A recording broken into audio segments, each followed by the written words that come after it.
in the broader economy. We already know also that fossil fuel companies face increased uncertainty in bank credit markets as a result of climate policy. So there's two papers here I gave as an example, but we have a lot more here that show that as a result of climate regulation, oil and gas firms face higher cost of credit.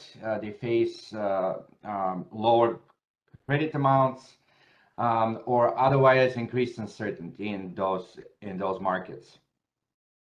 Now, in this setting, our jurisdiction is dependent on fossil fuel firms or firms that are in conflict otherwise with social factors may attempt to slow ESG adoption. You can see this quote from former VP Mike Pence, who says that state, cities, Congress should follow suit here by adopting measures to thwart or to stop the spread ESG. So what we are looking at this paper is what the costs of such anti-ESG policies are and why. Okay, so in terms of the setting, we use empirical data from one state in the United States to assess the impact of anti-ESG policies, and more specifically, we explore a regulatory change in the state of Texas. Two bills that went pretty fast through the legislative process. Bar Texas municipalities, so this is the state itself, and other related local governments such as cities, counties, school districts, and so on, from working with banks that limit funding to oil and gas or firearms firms. So this law was first put forth in June, and it was implemented very quickly in the next several months. So since September of last year, it led to the abrupt exit of 5 of the largest banks in the public finance market in the state. So we use this large shock to identify the effect of anti-ESG policies on market participants in that market. And what we do here specifically is we exploit the differential exposure of state and local entities to the exiting banks. So naturally, entities that have more reliance on these banks are likely to be more affected. So brief highlights of the results before I go any further. We showed that issuers previously reliant on the banks that leave the market face more uncertainty in primary markets. That's why they're more likely to negotiate offerings rather than hold an auction. Overall, this leads to higher costs for the affected issuers by about $300 to $400 million on the $32 billion raised since the law was enacted. We also find a little bit of something on underpricing and the effects on the secondary market, but those are not very large. So what are the main channels here? We showed that underwriter competition is lower after the exit of the 5 banks, and like to some extent also we find that banks that stay in the state are not able to place the bonds of the affected issuers as well. Okay, so in terms of the background, the laws come as a countermeasure to ESG policy, or to the rapid adoption of ESG policies. You can see this quote here from the governor of the state, which sees ESG policies as a form boycott of the state. And then these two bills basically ban banks that have certain ESG policies or limit business with firearms and oil and gas firms from public finance markets in the state. So the state itself is basically, even though it's a one state, it's a large state, and it could teach us important lessons for what would happen with other states that may introduce laws in the same line. And want to emphasize here that there are 14 other states right now that are working on similar rules. And on top of this, one more state that bans ESG-friendly banks from certain issues, but has no such laws. Okay, so the Muni finance data and standard, in the interest of time, I'm just going to go through this very fast. So we use underwriting data from a standard data source, Mergent. We identify all state and local entity auctions from the bond buyer, and then secondary market data we use from MSRB, which are publicly available to anyone. Now, let's see what happens around the introduction of the law. So you can see here, this dashed line here shows you when the law was enacted. And the blue and the red dashed line shows you the market share of the exiting banks in terms of like bids on auctions. So this is half of the market in the state. So what you can see here is that the market share of these banks vary about from about 10% to 40% or so, and on average is about like 1/4. These banks account for 1/4 in the market. And you can see here is after the enactment of the law, their market share drops substantially. And so now if we look at this in terms of underwriting share, which shows you the entire market in the state, you see that these banks are even more important. So they account for about 1/3 of the market share in the state. You can see that their market share just drops to like nothing after the enactment of the law. And you see the spike in April, but I wouldn't read too much into this because it's due to one deal, to only one really, really large deal. Okay, the banks that leave, I should emphasize, these are the 5 of the largest banks in the US: Citi, JP Morgan, Goldman, Bank of America, Fidelity. Now, so the banks that leave the Texas market, they underwrite many of the largest issues around the US. They also do so in the state of Texas. So here, as an example, like the entities that have the most reliance on the banks that exit are the state itself: Dallas-Fort Worth Airport, Upperville School, which is one of the largest schools around Dallas, the city of El Paso, and then the entities that have no reliance are much smaller.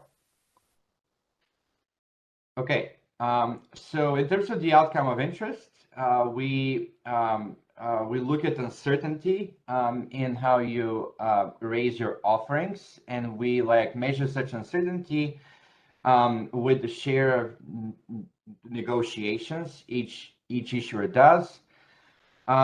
We look at offering yields to like measure the cost of the issue, the interest cost of the issue, and then we look at one key secondary market outcome, which is the underpricing of the offering. Okay, in terms of the empirical approach, I'm not going to spend too much time on this. This is a standard diff and diff in the base tests.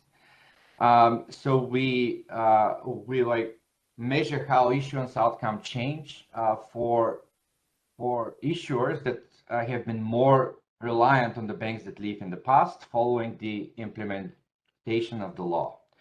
And then we have a whole host of fixed effects to like account for the market conditions, issuer type, and so on. So let me show you what happens in the first set of outcomes. We showed that negotiated offerings, the share of negotiated offerings increases substantially after the implementation of the law for the issuers that are most affected by this law, or those who used to work with the banks that leave the market. So you can see here that targeted share or the share of reliance. So an increase in one standard deviation in the reliance on the banks that leave is associated with 8 percentage points higher probability of negotiating. You also see here that basically these effects are much larger as you're looking at more reliant issuers. So the effects over time, you can see that the effects are the largest immediately after the introduction of the law, and they go back down a little bit, but they're still higher than the historical norm. So this says that uncertainty is initially higher, it gets alleviated, but it's still higher than what it used to be in the past. In terms of the offering yield or the interest cost of these offerings, you can see that we have a large impact as well. Well, one standard deviation reliance on the banks that exit leads to about 10 basis points increase in offering yields. And these effects climb up to 40 basis points for the most affected issuers. In terms of the effects over time, they don't look like what I saw you with uncertainty. Here, what you see is that these costs increase up to a point and then they stay flat. Okay, in terms of the magnitude increase, we look at the offerings since the implementation of the law. Basically, we show you the weighted average duration for a typical issue, which is about 6 to 10 years. Based on that, based on the average share, reliance on the banks that leave the state, we compute the additional costs that the issuers and the market has to pay as a result of the exit of the 5 banks. And so you can see that this is anywhere between 300 and 500 here on the lower on the upper bound million. If we have another back of the envelope estimate where we just take the total outstanding bonds of the state and related issuers equilibrium rates raised by the yield amount I show you in our estimate, then we find that the effect is about 445 million for a year. So these estimates are about the same ballpark. We have 1 minute left, so just... Yes. So I'm going to wrap up now. I just wanted to show you the effects on competition here. Since, as I mentioned earlier, this is the main mechanism through which these results operate. We get some really cool auction data to gauge these outcomes. And here the outcomes we look at is the winning bid, the number of banks that bid in an auction, and how much these bids vary around the mean. So here we have some pretty cool results. The winning bid, in line with the yield effects, are much higher. There's almost one fewer bank that bids in these offerings after the rule comes in place, and these bids vary quite a lot around the mean. Now it's important to know here that one bidder is actually quite a lot, one bidder fewer, because for the auctions that have only 3 or 4 bidders, that makes a huge difference. Okay, so let me then briefly conclude because I'm out of time. Overall, our paper shows how a government regulation countering ESG policies affects market outcomes. We show that after the 5 large banks leave the market, the affected issuers incur higher costs in the primary and the secondary market. And I think the bigger lesson from all of this is that economies around the world, they try to counter ESG policies through the financial sector, are likely to face large adverse consequences as banks leave those markets. Thank you very much. Thank you very much for this very clear presentation. I think we have the discussant on, which is Demetrius here from the EBA. So I will leave the floor to you.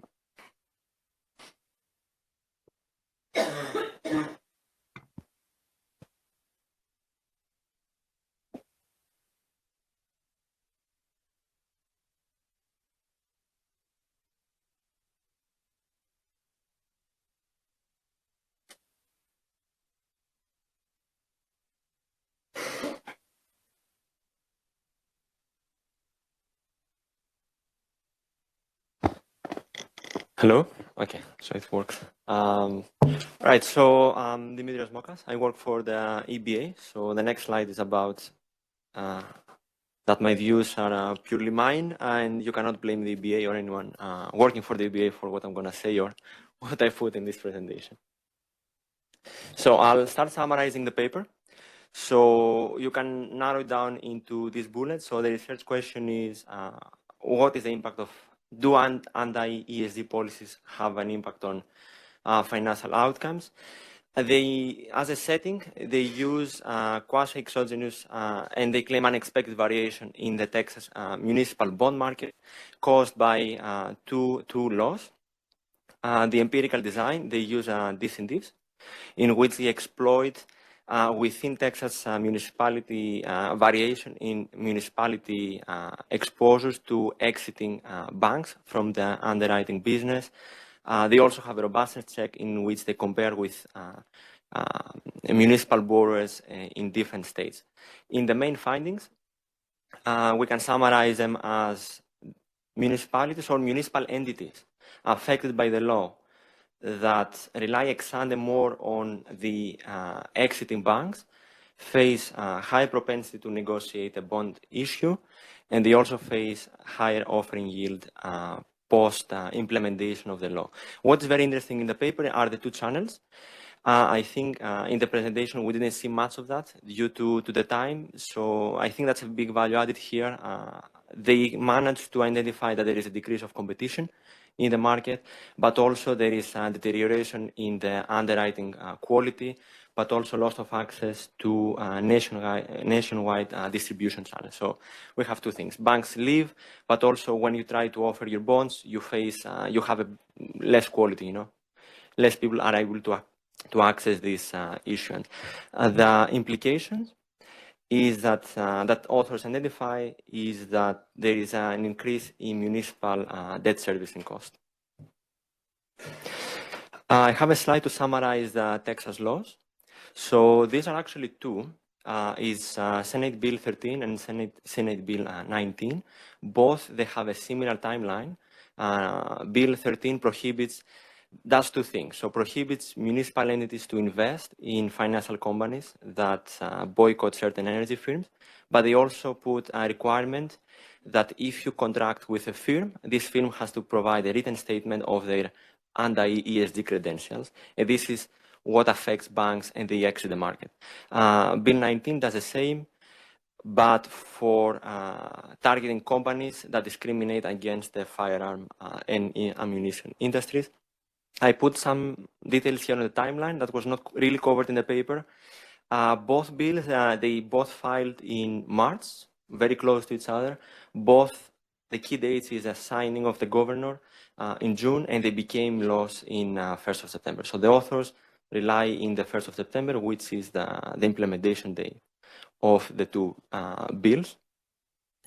With a data-driven approach, on the implementation, the authors identify 5 large banks that stopped bidding or participating in the municipal bond underwriting market in Texas. So that's a data-driven approach based on the bidding they did in this market versus other markets.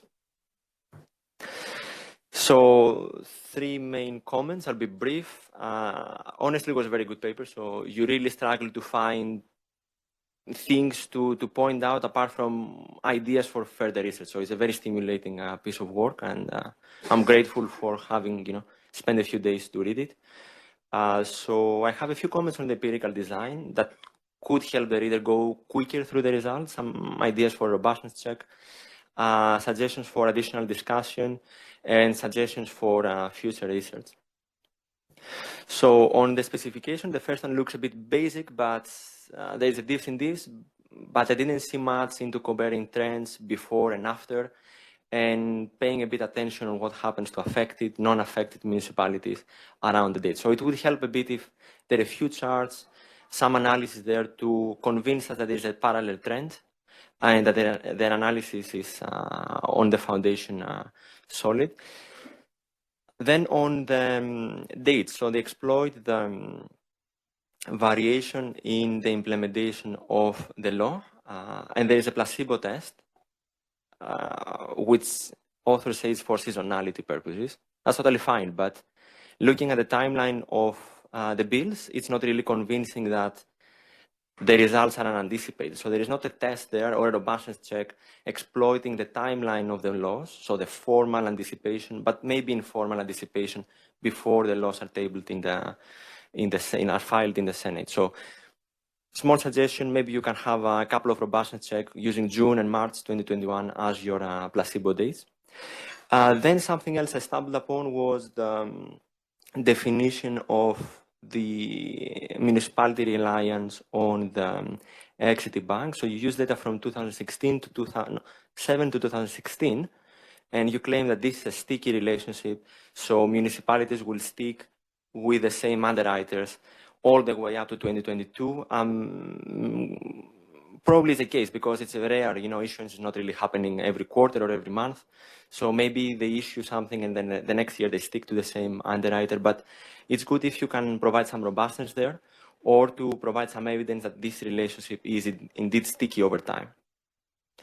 Now, there is a lot of diffs and diffs, a lot of triple interactions, but in the tables, I didn't see the double interaction term. I see them in the specification. I don't know how to interpret the empirical results paper. If you omit it, then the second order impacts will be a bit inflated. So I was wondering if you had first, the levels and the interaction terms in the regressions. If not, it's good to add it.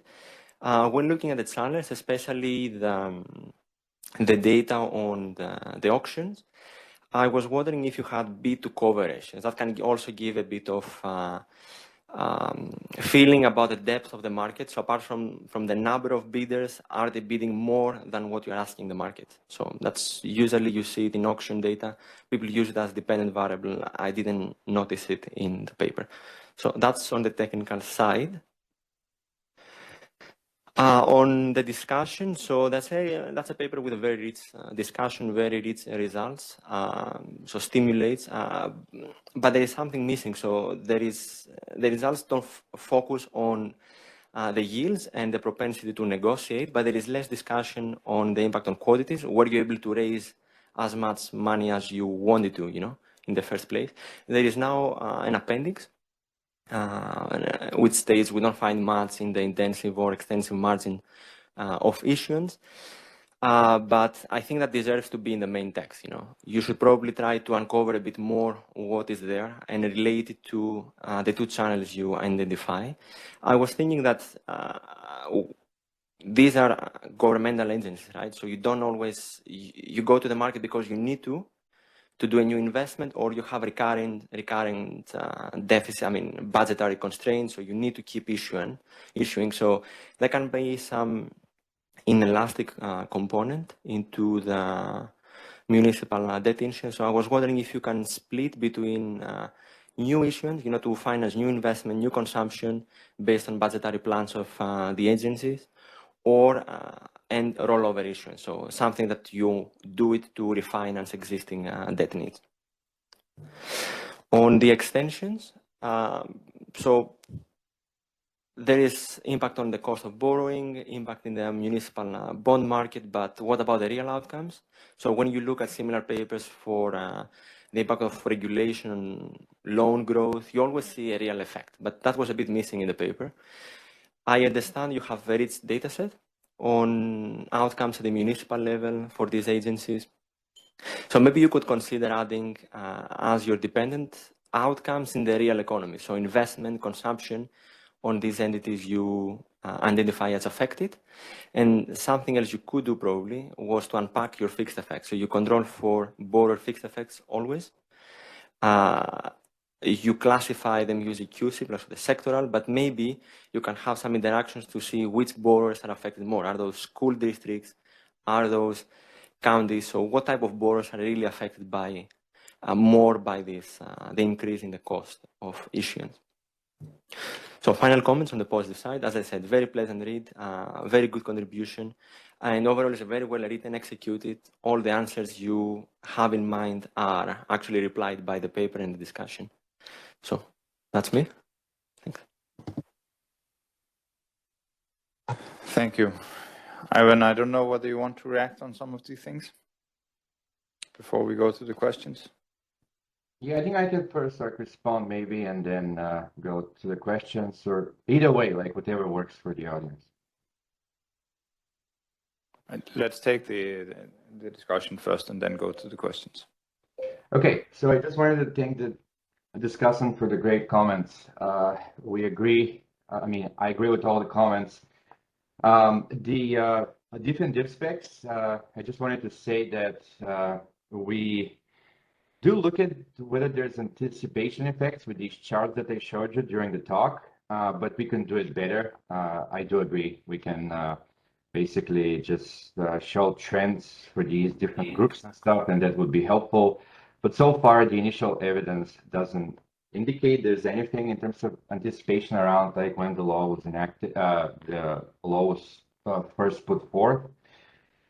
For the other triple diff specifications, I am a stickler to this stuff, so we include all low order terms, we just don't show it. And so I think we should say in the text that that's the case, because I agree with you. I think if we don't include them, then the estimates would be like inflated and maybe even all over the place. But we do include them. In terms of the channels, I think the reason we don't emphasize the second channel as much is because competition is like really what matters here. The other channel accounts for at best like 10-12% of the effects, so not very large.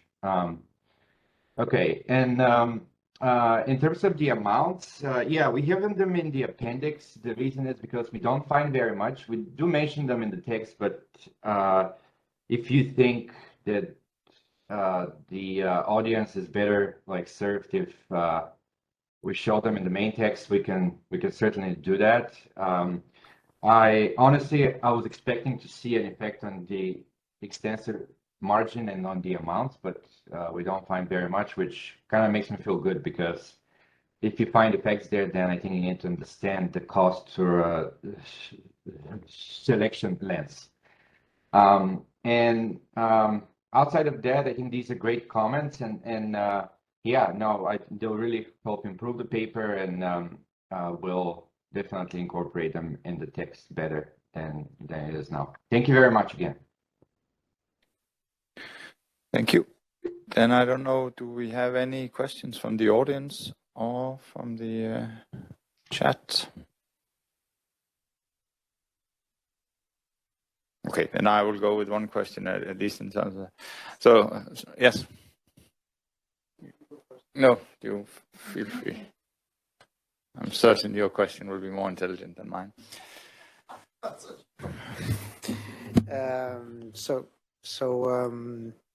I don't know. I have maybe an odd question, but I can't help when I listen to the discussion and the presentation, I get this sort of a winner's curse thing going on here, right? So I guess, is there how does this compare to other people who've tried to get at the size of the winner's curse in these types of markets? Because I mean, there's an element of a winner's curse going on here, right? Yeah, I go from auction to non-auction, so I mean, it's maybe not that hard to price the asset, but still there's a winner's curse in play, right? So I was wondering, if you've looked at that, how does it compare to what the other smart people out there do? We looked at these results in the lens of like who bears the most cost, and I think one thing that I had no time to talk about is that the issuers that are affected are the large issuers in the state, but not the largest, because for the largest issues, they still go to auction, they still have 10 banks bid on their offerings. Issuers that are on the cusp, say they used to have 3 bidders or 4 bidders in the past, and now there'll be only a few after the rule change. So they go to the negotiated market because they face too much uncertainty. And then at that point, the bank can charge more. And it's almost like I see your analogy about the winner's curse, and we can certainly look into this, but it's almost the inverse of that, like in a way, right? Because the bank is now able to charge much higher yields because of the like uncertainty and because there's just less implicit competition. I think what we find also is that smaller issuers are just not affected very much. We compare the state of Texas to other states, and so I think it's one of two things is like the major force here, right? Either there's less competition, or that the banks that stay in the market, the large banks that stay in the market, are much fewer, so they have less capacity to underwrite these issues. But on the second story, we don't find much of a change of these effects over time. So that must not be the case, actually. So I think it seems like competition is just the main force that comes here. And sorry for the long-winded answer. We will look at the winner's curse literature because I don't know it very well, and I think we certainly will get some useful insights on this. Thank you.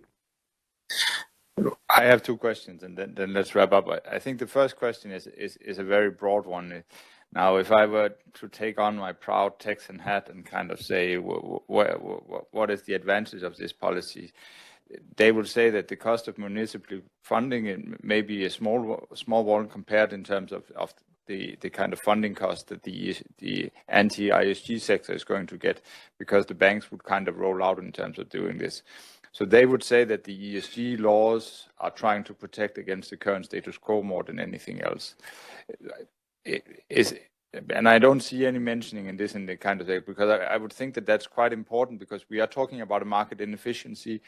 And they will say they're correcting the market inefficiency. We will say they're creating a market inefficiency. I think that would probably something that would be worth mentioning in the paper as a comment. So I would like your view on this one. The other one is a bit more technical question on the sample dependency. And it's clear we're only using a sample of 8 months, which is also a short period of time. It would actually be interesting also to kind of see the other larger states, to kind of see what are the development in the spreads on these. I would assume, for instance, California would also have a significant number of bits in the sample, so that there's a little bit of comparison in terms of understanding what are the differences, on whether this is something that you've given some consideration. Thank you. Yes, like really good point. So let me start with the second question, because we've addressed them, like we've addressed it in the paper. So the triple diff estimates that we have in the paper, they do compare large issuers in the state of Texas to large issuers anywhere else, like you said, California, New York, and so on. I think my point was it was more Texas versus the rest of the world. It was interesting to see Texas versus California directly in terms of where there's a significant number of this, to kind of see but given that it's only 8 months, it may be that this is just a statistical uncertainty for an 8 months period in a rising interest rate environment because of credit risk in terms of just to be able to see whether there's any trends also in the other jurisdictions. I think that was more my point. Interest rates have nothing to do with this, because we account for. I understand. But you're right. I think we can certainly take only the large states. We did experiment with that. We looked at New York and a few other states. We looked at large states with similar tax law. Sorry, not large states, but states with similar tax laws and stuff like that. So we did do a lot of stuff that's not in the paper that we can include and show you that we find very much the same effects. But we can talk about it more, certainly. Now, in terms of like what the law is able to achieve, yes, I think you basically saw on the slide that legislature in the state view this law as countering like ESG or policies that is harmful, that they view as harmful to the state. And so ultimately, I think the law would have been effective if, for example, banks like back down and They had less net zero emission targets and so on. But we saw that wasn't the case. Like what happened is banks chose to leave rather than to do that. And so ultimately, like so far with the short time frame we have, it does appear that they're mostly costs as a result of this law.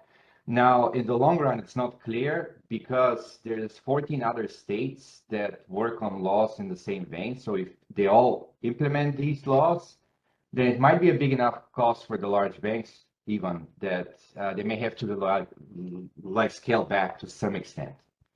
Right, so I think here you would have like an effect only if a large enough mass of states or issuance amount is like affected.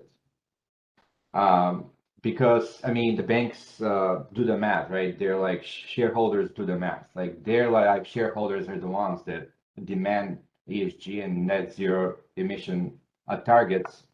So one state, even a big one, is not going to do that trick, but maybe more likely. Okay, I think we'll wrap up now. Thank you very much, Ivan. I think we're then